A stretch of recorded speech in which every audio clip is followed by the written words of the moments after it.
Hello Whisky fans, going to have a little bit of an easy laid back video this week because apart from the fact that I just can't go out and buy and drink a new bottle of whiskey every week, I thought I'd have a little bit of a change and have an easy, relaxing video that requires little preparation on my behalf. So I'm having a little bit of a holiday this week, busman's holiday. This is going to be a comparison video of 3 whiskies that I've already reviewed, so you can go onto my channel and find those reviews right now. They are 3 very popular whiskies. They are Ardbeg committee releases. So what I'm going to attempt to do this week is a 3-way blind comparison. This is the Ardbeg committee release, 3-way blind showdown.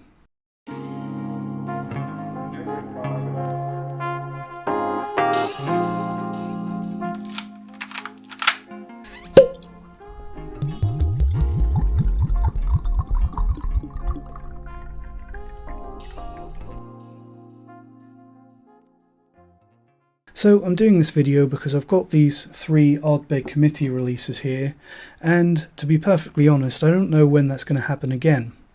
Because me personally, I don't believe in keeping open bottles long term. I think that whiskey does lose its flavour over time in an open bottle. Yes, you can gas them. Yes, that will probably help, although personally, I don't think it's a foolproof approach, especially when you're talking about older whiskies that tend to be sometimes a little bit more fragile, and cask finish whiskies, some heavily sherried older whiskies, and lower ABV bottlings. They can really die in an open bottle, and you're left with something that's not what you paid for. I find that the best way to guarantee avoiding the disappointment of fading flavours is to only open what you're ready to drink, and just don't let the open bottles stack up. That's probably a little bit overcautious, but that's my opinion, my approach, that's what I do. So these bottles here, the Ardbeg committee releases that I've already reviewed, they're all around about half empty, half full, depending on your opinion and how much you like Ardbeg. Whether or not I replace these with future committee releases depends on one thing, and that's price. I think that the Ardbeg Scorch, where is that? It's that one there. I think that was a reasonably fair price. I think that the Ardbeg 8-year-old for discussion was an even fairer price. This stuff is pretty good value when you're talking about Ardbeg special releases, and I believe there's still some of this available because they've tried to release this in quite large quantities so everyone has a chance to get some. And I'd really recommend this if you want a slightly stronger Ardbeg, because this is 50.8% as opposed to the normal 10-year-old that comes out as 46. Makes a little bit of a difference, not a huge difference, but it's definitely there. So if you're looking for a slightly stronger Ardbeg that's a little bit different and you don't mind having a little bit of sherry in it, I would recommend that one. But the most recent Ardbeg committee release, and everyone's going to have heard of this one, probably a lot of you have already watched my review of this one if you're interested enough to click on this one, the Ardbeg Fermutation, the invasion of the washbacks, the bizarre sort of unintentional experiment they did where they had an extremely long fermentation time with possibly some other rogue elements getting in there working alongside the yeast. £150 if you buy it, if you're lucky enough to have the chance to buy one from Ardbeg directly on the day that it went on sale. Anyone who has tried to get this on the secondary market, you've either been incredibly disappointed or you've been absolutely fleeced. Because this stuff, I think the day after it went on sale, I saw this for sale for about £250. Immediately after, it had actually sold out on the Ardbeg website. I entirely expect to see this selling for probably £400 a bottle in the not too distant future, which is a bloody rip-off. It's hype and hysteria. It's directly, well, you can blame Ardbeg for their success because they've done an incredibly good job at resurrecting the distillery and its wonderful whiskey, and it's been incredibly smartly marketed. But you can also blame the bottle flippers, the people that buy a bottle of this at the already high asking price of £150 and then slap it on an auction website within hours in order to take advantage of those people that really want a bottle that probably a lot of them just want to try it and drink it and experience it as whiskey rather than some bullcrap NFT collectible. You might have guessed that I don't have a great opinion of bottle flippers or the secondary market, or the way that prices are just getting out of hand with a lot of popular whiskey these days. But even the original asking price of this one, £150 for 49.4% ABV, so it's a mid-strength kind of 13-year-old whiskey. It's very expensive, and it's probably due to get even worse, because this year's Ardbeg committee release is rumoured. There's already been labels submitted to the TTCB or whatever it is in America. All new releases have to be approved and they have to send their labels off, and it goes on a public register. So we all, if you care enough to look, there are heads up as to what's coming out in special releases if you look on there. And this year's Ardbeg committee release is rumoured to be Hypernova.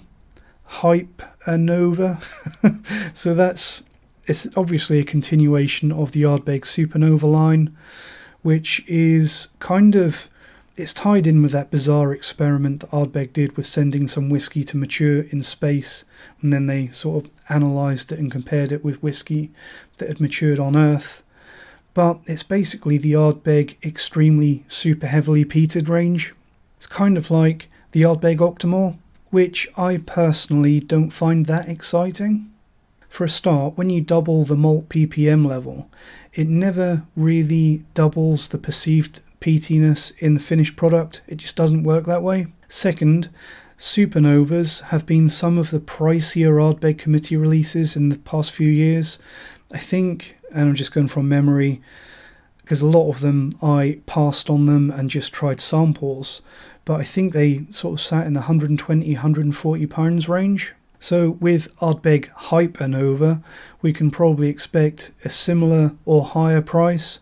So the next Ardbeg committee release, I don't have any concrete evidence, but I would guess it's going to be another expensive one when it lands in a few months' time. So Ardbeg Hypernova, if that is what they eventually come out with later this year, I'd love to buy it. I'd love to experience it, as I'm sure all of you would. I'd love to review it and share my thoughts with everyone out there. And if it's a reasonable price, I probably will.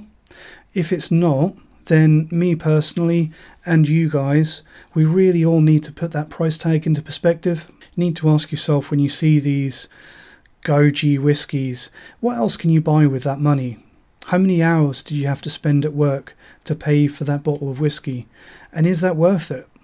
I know it's easier said than done, and I can't really talk because I've got at least two very expensive committee bottlings, and this one's not cheap either. So I admit that I'm part of the problem, as most of us are. But if you are feeling that FOMO, you don't want to miss out, you want to experience the best and the peatiest that Ardbeg have to offer, you don't have to buy into these, because you can already experience the peatiest and the best that Ardbeg has to offer for much less money. It's the 10-year-old. It's an incredibly good whiskey. You're not missing out on much if you forgo all of these and just stick with the core range, especially the 10-year-old. It's amazing whiskey for an amazing price. Hopefully most people are able to buy it. It's all you need. So that's my rant over for today. That's my reason for doing this video and how we got to this place. Let's pour some drams. So what I've done here, I have got 3 identical glasses and I've labelled them on the bottoms. So we've got Fermutation, we have got Scorch, and we have got, unsurprisingly, 8-year-old for Discuss, because I ran out of space. So what I'm going to do, I've put those labels on the bottom, obviously.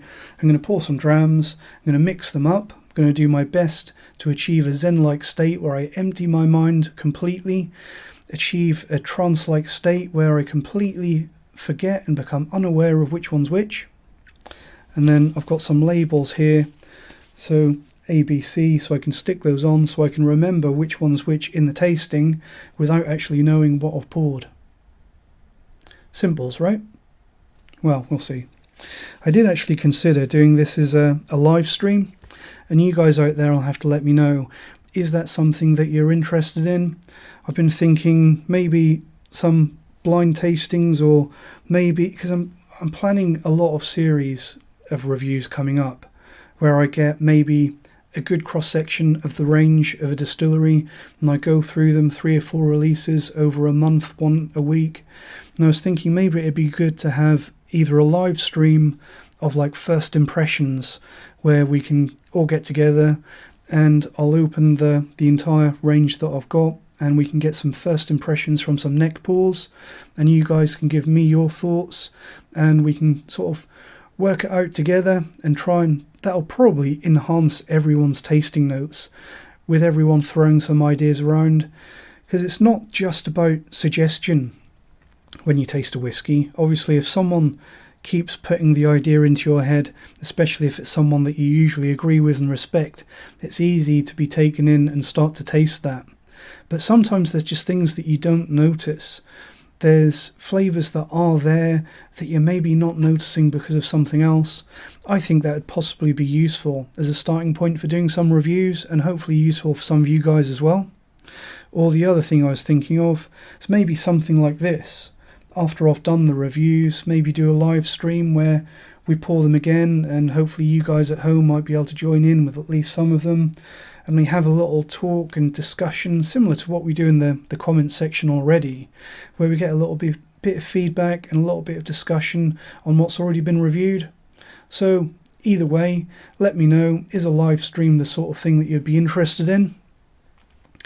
It's not something that I've ever done before, so it'll probably be a complete disaster, either technical or otherwise. So be aware there may only be one live stream, but something that I've been thinking of, so you'll have to let me know what you think too. So let's get some whiskey in the glass. So this is the 8-year-old for discussion, which is that one. So I'm going to try to pour an equal measure of each, go for around a 30 milliliter single, 25 maybe. I think that's an ounce for anyone that is into those vintage measurements. America, I'm looking at you.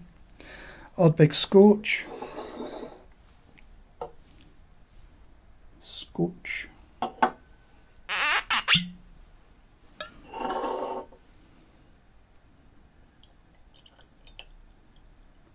It's quite handy that those two at least look a very, very similar colour.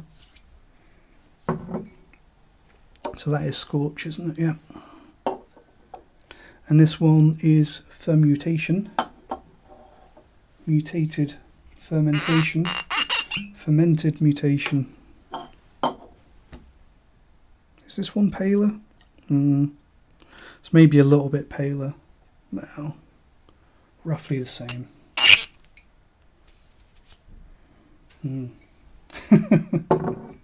I do really like all of these whiskies. Some of them are better value for money than others. But there you go. So obviously with some of these there's going to be identifiable notes, and it probably wouldn't be too hard if I spent enough time on it to just figure out which is which. Don't want to do that. What I want to do is I want to go in as blind as I can. So I'm going to mix these up so I don't know which is which. I'm going to start doing that now. And the idea is I want to be able to approach them all blind.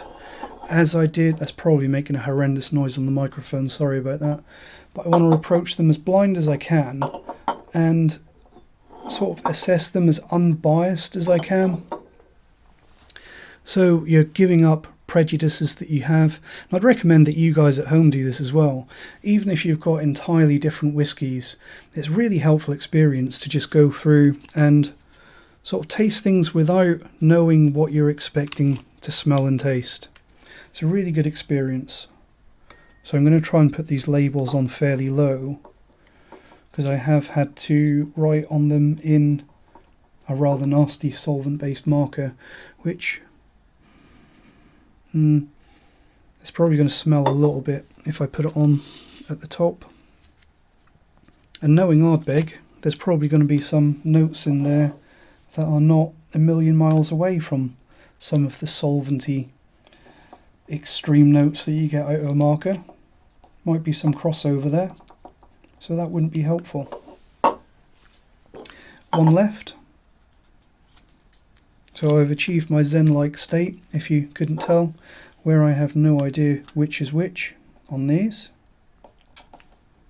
So now we have ABC. So I'll put it on screen, which is which, so you guys can see what I'm tasting. But I won't know. And this is not about bragging rights. It's not about me trying to guess which is which. It's never about that when I do a blind tasting. It's about challenging your preconceptions and enabling you to taste things without that prejudice. I have come up with some things for me to think about when I try these. So obviously when you're talking about Ardbeg, it'd be interesting to try and compare them and see which one is peatiest, which one seems oldest and maybe guess some ages, which one is the most complex, and to maybe try and pick out a defining flavour for each one, and obviously pick out which one is best. So here we go. Ardbeg A. On the nose, what have we got? So definitely quite peaty, as you'd expect from any Ardbeg. Definitely got that trademark burnt, slightly fumy, aggressive, slightly challenging, real punch in the face peatiness. Reasonably refined, a little bit rubbery, synthetic, plasticky,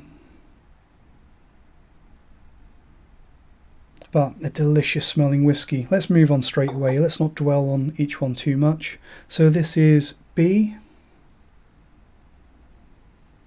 So that's definitely far more refined than whatever the first one was. Still really quite peaty, but I would definitely say that it's a much more refined, much more gentler. Not necessarily milder and blander. I think cleaner is the operative term on this one. More delicate, more focused. I think there's a little bit more brightness coming through from the spirit on this one compared to this one. The first one, a little bit dirtier. This one a little bit less dirty, a little bit cleaner. So last one, this is C.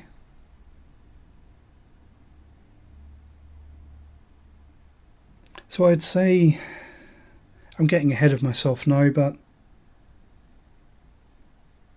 potentially the less peaty, and I haven't made my mind up on that yet, but this one,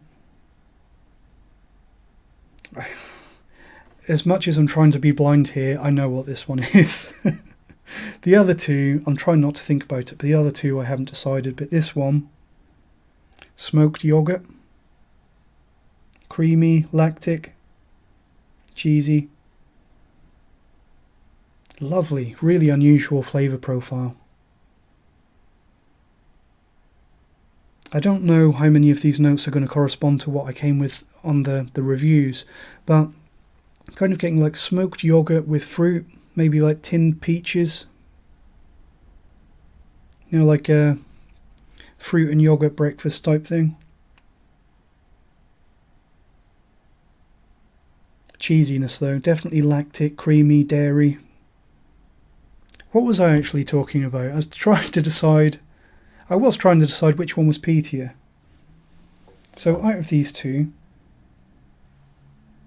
definitely that one. B is peatier than C. What about B and A?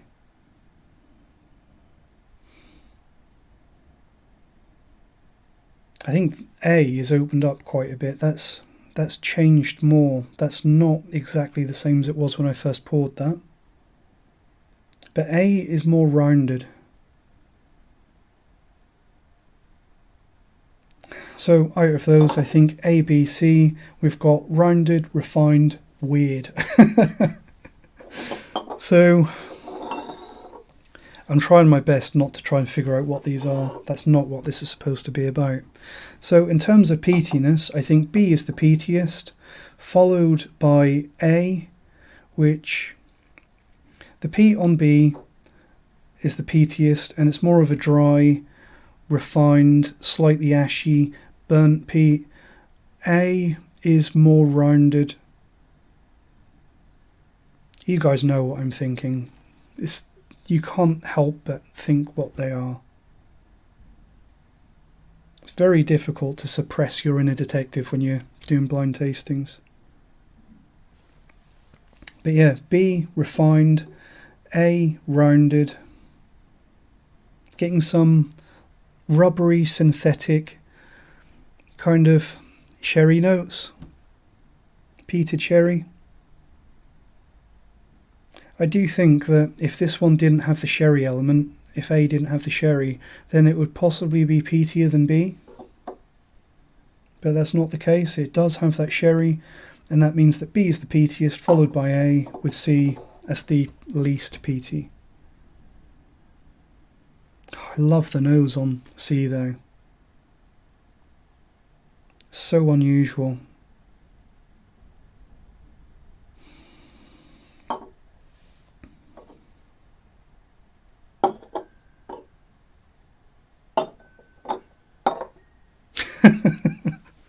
Right, what are we looking at next? Which seems the oldest? Right, let's mix them up again. Why not? And I'll try them without looking at what label is on which. So, which is the oldest?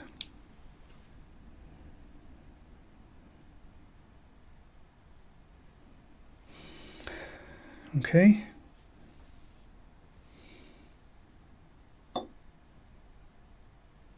Smoked yogurt. So much for doing this blind.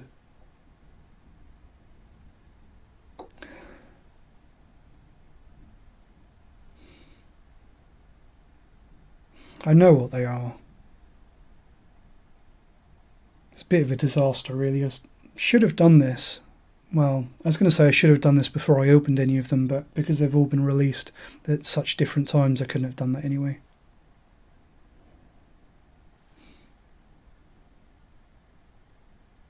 I'm going to say that A, which I know is the one that I said was more rounded, seems a little bit older, but I think that's the sherry influence rounding everything off and making it seem a bit smoother. Just realised that I haven't actually tasted any of these yet. Should probably do that. But yeah, A, more rounded, which is giving it the appearance of being older. This one seems a little bit more aggressive, a little bit more assertive. This is B. So C.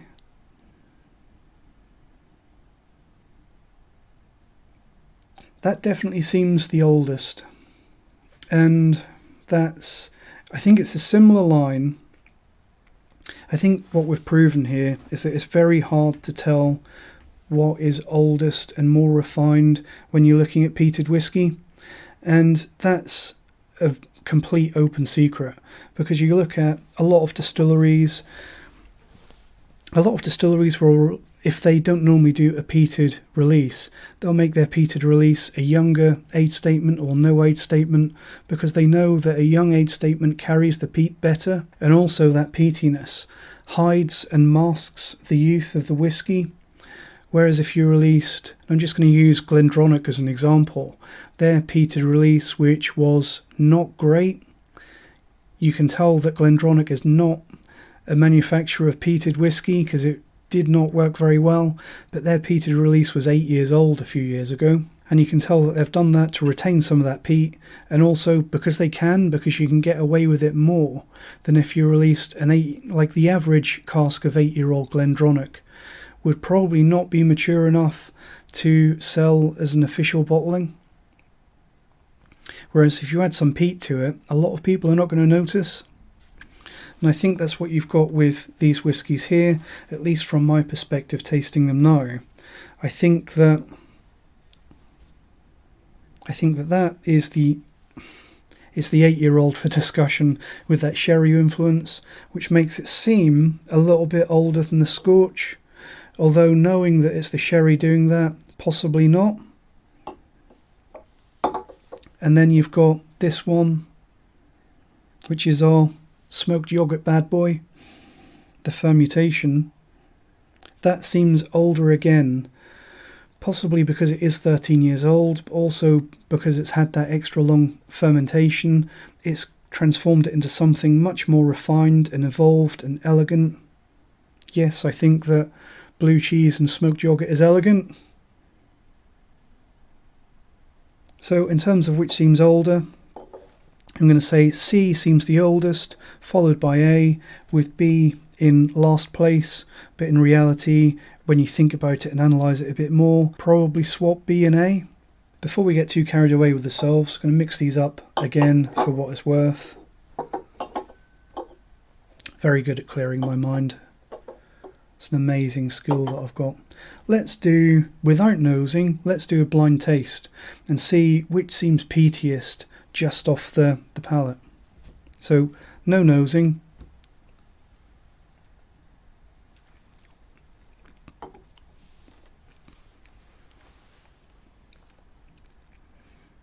So that one,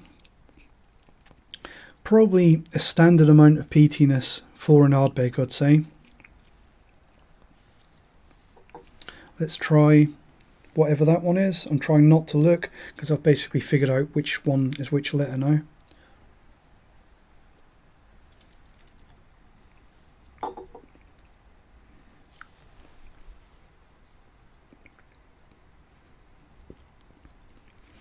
Much more rounded.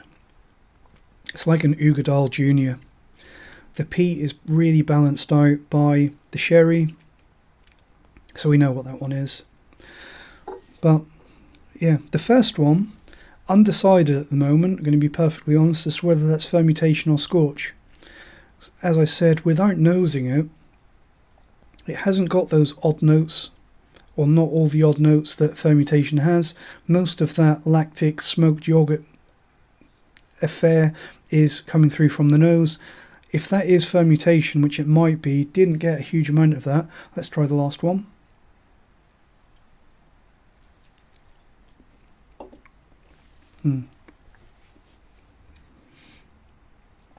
So trying that now, this one I'm guessing has a B on the glass because I think this is Scorch, because I was getting more burnt woodiness, a little bit of that charcoal, and the peat really came through more on the palate of this one than it did on this one, which I'm guessing must be C because that's Fermutation.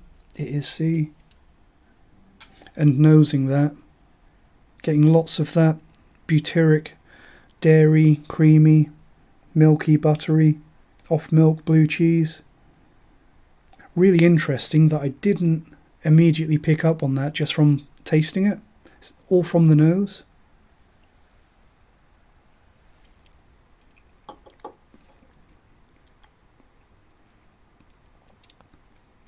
This is a really stupid thing to do, but I just tried to taste that, sort of holding my nose, trying not to let my nose and the sense of aroma affect what I got on the palate. And you don't get those kind of off notes on the Fermutation that you otherwise do. Really is mostly the aroma where you get those flavours. So now, defining flavour. So it's probably not worth mixing these up again. Let's start with A. Our blind experiment has been defeated a little bit. So A, defining flavour.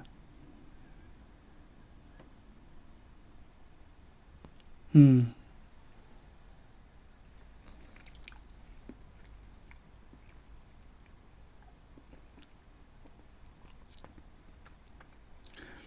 think A, defining flavour, sweet and rounded. B,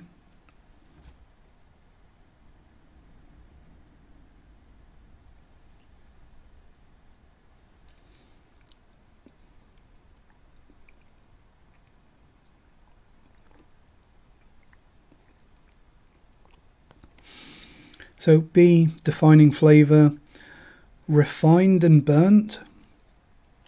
Not necessarily super smoky. Because Scorch, I think that it's Scorch.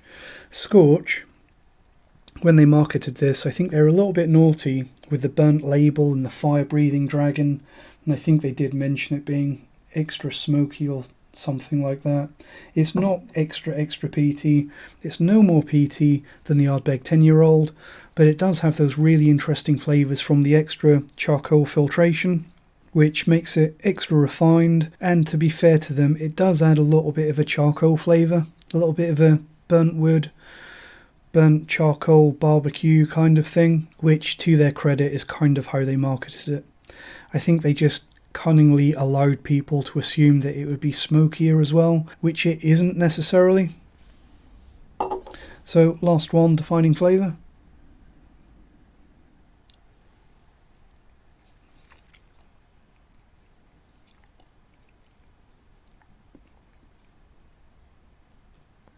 Smoked yoghurt. Cheesy smoked yoghurt. But on the palate, and I just tried to taste that one again without breathing through my nose to get the aroma coming through.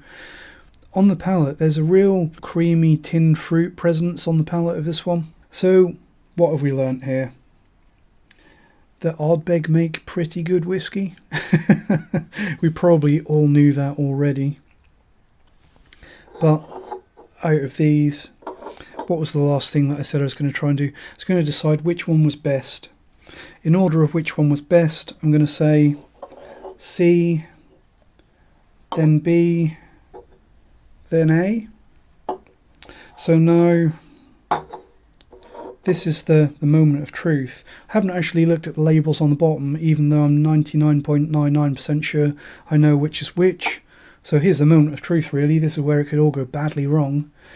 A, I think that this is the 8-year-old for discussion. It's upside down. Yep. B, I think this is Scorch. Must be Scorch. Again, it's upside down, but yep. That is Scorch. Scorched Scotch. So C, that's the oddball, isn't it? Here's my... I hate to say this because it's so bloody expensive, but out of these oddballs, because Ardbeg committee releases, they are all oddballs. What you pay for when you buy an Ardbeg committee release is not better whiskey. You're not paying for something that's better than the 10-year-old, or with this one, it's not even better than the Ugadal. I'd say it's a similar level of quality, similar level of enjoyment of this from a current bottle of Ugadal. Slightly different, but similar theme, similar quality. With the Scorch, you're not getting anything that's absolutely better than the 10-year-old. It's just different. And again, with this one, you're paying a hell of a lot of money for something that's just really unusual. But even with the grades, I think I gave this one an A-, and I think I gave Ardbeg 10-year-old an A- as well, because it's amazing whiskey. There's a few things there that, trying my best to do this blind, I've been surprised with. A few things that I probably wouldn't have noticed if I hadn't done this blind. I think that's really the take-home point from this video, and something that would be interesting for you guys to experiment with at home. It's cheap and easy. You can do it as awkwardly and basically as I've done, with labels on the bottom and identifying labels on the side, and you just mix them up and see what you find. It's really good fun. If it's whiskey you already own, it's free, and it's a really good learning experience. Will I see you in 5 or 6 months' time for a review of Ardbeg Hypernova? Well, that's really down to Ardbeg. Thanks for watching. I'm going to finish this fermutation now. See you next time, and cheers.